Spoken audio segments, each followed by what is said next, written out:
রাষ্ট্রধর্ম নিয়ে কথা উঠেছে। রাষ্ট্রের ধর্ম কি খুব সুন্দর করে বোঝাবার চেষ্টা হচ্ছিল যে রাষ্ট্রের ধর্ম কি। এটা একটা ছোট একটা বিষয়। ইসলাম হলো সার্বজনীন বিষয়।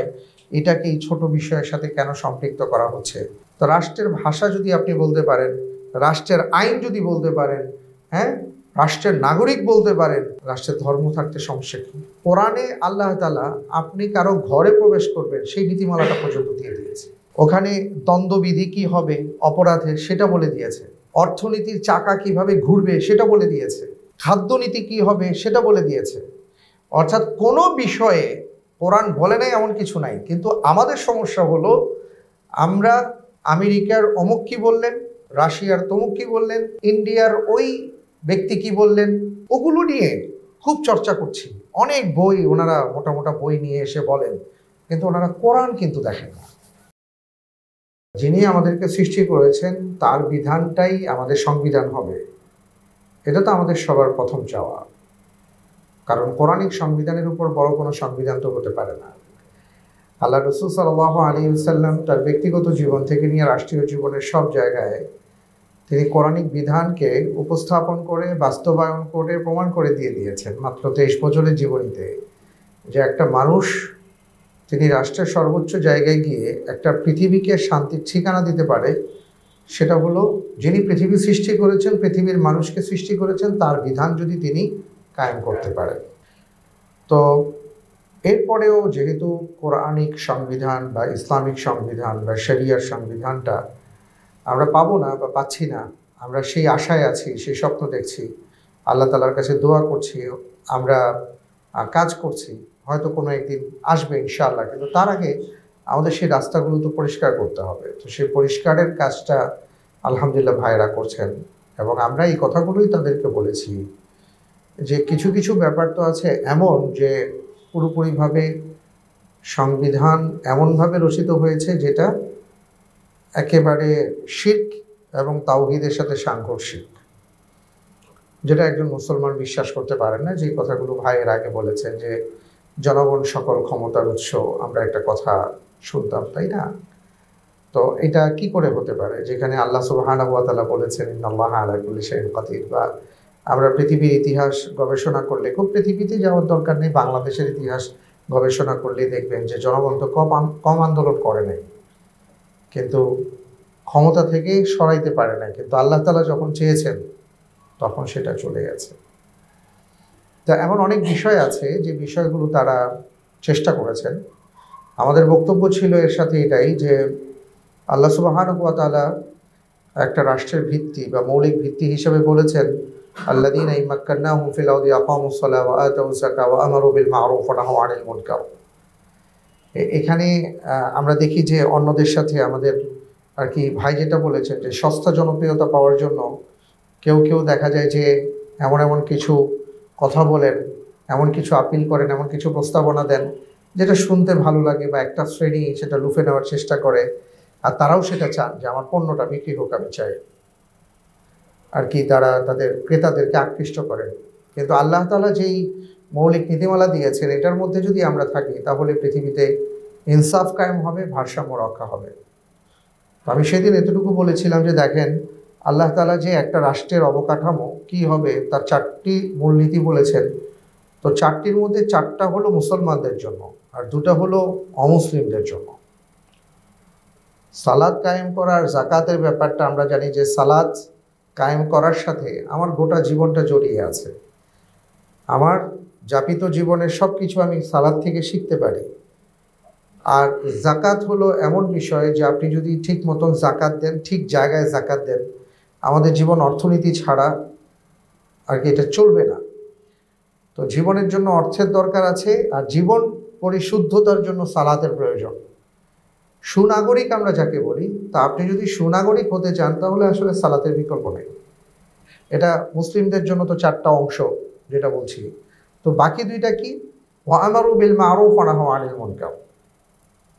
এই যে সৎ কাজ আর অসৎ কাজ, সৎ কাজ, সৎ বিষয়, কল্যাণ রাষ্ট্রের জন্য যা দরকার এসব কিছু আইন করতে হবে, সংবিধানে নিয়ে আসতে হবে, সংবিধান প্রণয়ন করতে হবে কল্যাণের জন্য।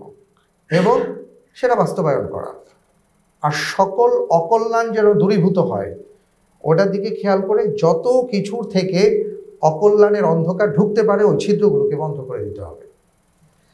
এই দুইটা কথা যদি আমরা এস্টাবলিশ করি তাহলে অনেক কিছু খুলে যাবে ভালোর দিক থেকে, অনেক ছিদ্র বন্ধ হয়ে যাবে অন্ধকারের দিক থেকে।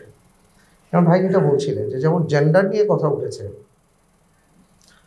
যে এটা হলো মুনকার, এটা একটা অন্ধকার, কিন্তু তারা বলছে হিউম্যান রাইটস, আমার অধিকার, আমি আমার অধিকারের কথা বলি। এবং বড় বড় ব্যক্তিরা যাদেরকে আমরা বাংলাদেশে খুব বড় বুদ্ধিজীবী বোদ্ধা এমন মনে করি, ওনারা কিন্তু এগুলো নিয়ে কথা বলছেন, জেন্ডার ইস্যু নিয়ে ওনারা কথা বলছেন, ওনারা এই অধিকারের পক্ষে কথা বলছেন।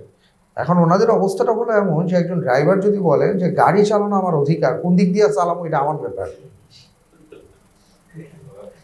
ওনাদের অবস্থাটা এটা যে যেখানে মানবতা ধ্বংস হয়ে যাচ্ছে, মানবতাকে ধ্বংস করার জন্য কিছু কিছু জায়গায় তারা তাদের অঢেল সম্পদ ঢালছে, এটাকে এখন আমরাও তাদের পথে হাঁটার চেষ্টা করছি আর বলছি এটা আমার হিউম্যান রাইটস। কিন্তু ইসলাম বলে এই ধরনের অধিকারের কথা ইসলাম বলে না। তো আমরা এই কথাগুলি বলেছি, ভাই তো স্পেসিফিক সেই কথাগুলো আপনাদের সামনে তুলে ধরলেন এবং প্রস্তাবিত আকারে আমাদের প্রস্তাবনা আমরা জমা দিয়েছি। তো মূল বিষয়টা হলো যে আসলে এই ক্ষেত্রে আমাদের সবারই সচেতনতা দরকার। যেমন তারা 20 তারিখ পর্যন্ত আর কি অংশীজনের কাছ থেকে তারা বক্তব্য শুনবেন অথবা তাদের কাছ থেকে মতামত দেবেন। তারা কিন্তু একটা ওয়েবসাইটও ওপেন করে দিয়েছেন, আপনারা ইতিমধ্যে হয়তো পেয়েছেন, কারণ এটা দেখলাম যে মেসেজে আসছে। এগুলো আমরা যত বেশি বলবো, আমরা খেয়াল করেছি যে তারা এটা তারা শুনতে চান যে আসলে জনগণ কী চায়। আমরা যদি মনে করি এটা আমাদের ম্যাটার না, দেখেন আইন হয়ে গেলে লিখে ফেললে ওই লেখাটা মোছাটা অনেক কঠিন, কিন্তু লেখার আগে যদি আপনি কলম ধরতে পারেন যে এইভাবে লিখেন, সঠিক জিনিসটা লেখেন, তাহলে সেটা মোছার আর কষ্ট করতে হয় না। তো এই জন্য আমাদের যেটা আর কি সার্বিক দিক থেকে যেটা আমরা বলবো, যেমন রাষ্ট্র ধর্ম নিয়ে কথা উঠেছে, রাষ্ট্রের ধর্ম কি, খুব সুন্দর করে বোঝাবার চেষ্টা হচ্ছিল যে রাষ্ট্রের ধর্ম কি, এটা একটা ছোট একটা বিষয়, ইসলাম হলো সার্বজনীন বিষয়, এটাকে এই ছোট বিষয়ের সাথে কেন সম্পৃক্ত করা হচ্ছে। তো রাষ্ট্রের ভাষা যদি আপনি বলতে পারেন, রাষ্ট্রের আইন যদি বলতে পারেন, হ্যাঁ, রাষ্ট্রের নাগরিক বলতে পারেন, তাহলে রাষ্ট্রের ভাষা, রাষ্ট্রের আইন থাকলে রাষ্ট্রের ধর্ম থাকতে সমস্যা কী? তো ওনারা অনেক সুন্দর সুন্দর কথা বলে বিভিন্ন বিষয় সাইড করার চেষ্টা করেন, কিন্তু আমাদের পক্ষ থেকে আমরা এই বিষয়গুলো যেমন সেখানেও দাবি জানাচ্ছি এবং আপনাদেরকে বলবো যে আপনারাও এই বিষয়গুলো নিয়ে আসার চেষ্টা করেন। আপনারা ওখানে লিখেন, ওয়েবসাইটে গিয়ে আপনি আপনার মতামতগুলো দেন যে আমরা এটা চাই, এটা চাই না। তাহলে যেটা হবে যে তখন তারা বুঝবেন যে না, আওয়াজ বাইরে কিন্তু আওয়াজ আছে। গোটা পৃথিবী, ভাই একটা খুব গুরুত্বপূর্ণ কথা বলেছেন যে গোটা পৃথিবী আসলে যেই মতে বা যেই পথেই চলুক না কেন, সঠিক পথে চলতে চাইলে, সঠিক রাস্তায় আসতে চাইলে যার হাতে এটার ঠিকানা আছে তার কাছ থেকে ঠিকানাটা নিতে হবে।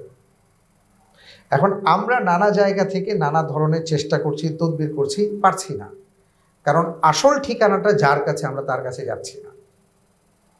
তো আমাদের সব ক্ষেত্রে যেমন সমস্যা, এই সংবিধান সংস্কার প্রণয়ন, এই ক্ষেত্রে আমাদের এই সমস্যা, কারণ আমাদের যেখানে যাওয়া দরকার ছিল, আমাদের যাওয়া দরকার ছিল কোরআনের কাছে। দেখেন কোরআনে আল্লাহ তাআলা আপনি কারো ঘরে প্রবেশ করবেন সেই নীতিমালাটা পর্যন্ত দিয়ে দিয়েছে, তাই না?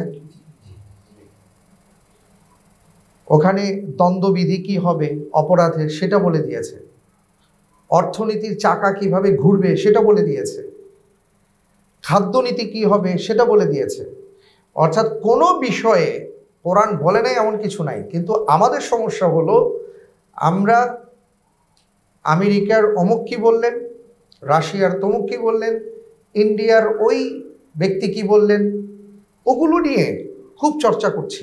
অনেক বই ওনারা মোটা মোটা বই নিয়ে এসে বলেন, কিন্তু ওনারা কোরআন কিন্তু দেখেন না। আমাদের কাজ হলো যে আসল যে এখান থেকে আপনি নীতিমালার নির্যাসটা নিতে পারেন, এটা তাদেরকে ধরায় দেওয়া।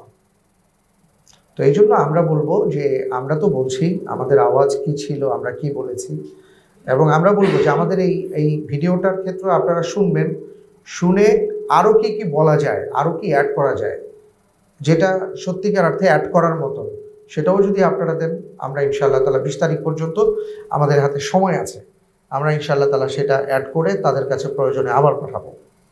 এবং আপনারাও এই ব্যাপারে সচেতন ভূমিকা রাখবেন, নয়তো আসলে ওই কাজ হয়ে গেলে পরে কিন্তু আর সুযোগ আসে না। আর এটা এই যে সুযোগটা আসছে, এই সুযোগটাও বারবার আসে না। বাংলাদেশের কে বলতে পারবেন যে কয়জনের কাছে সংবিধান সম্পর্কে পরামর্শ চাওয়া হয়েছে? আমি আমার জীবন তো সেটা আমার মনে পড়ে না, আমি তো দেখি নেই এইবার ছাড়া। সুতরাং এটাকে আমরা কাজে লাগাবো ইনশাআল্লাহ তাআলা। সবচেয়ে বড় কথা হলো, আমরা যে দেশের নাগরিক, যে দেশের আলো বাতাসে আমরা বড় হয়েছি, এই দেশ ছেড়ে আমরা আসলে কোথাও যেতে পারবো না। এই দেশটা যেন সুন্দরভাবে টিকতে পারে, সেটার জন্য আমাদের একসাথে চলতে হবে। এবং এই দেশের নেয়ামত যিনি আমাদেরকে দান করেছেন, আল্লাহ সুবহানাহু ওয়া তাআলা, তার নির্দেশনা মোতাবেক আমাদের চলতে হবে। তাহলে তো আমরা শান্তি পাবো। আল্লাহ তাআলা আমাদের সবাইকে সেই তৌফিক দান করুন। আমিন।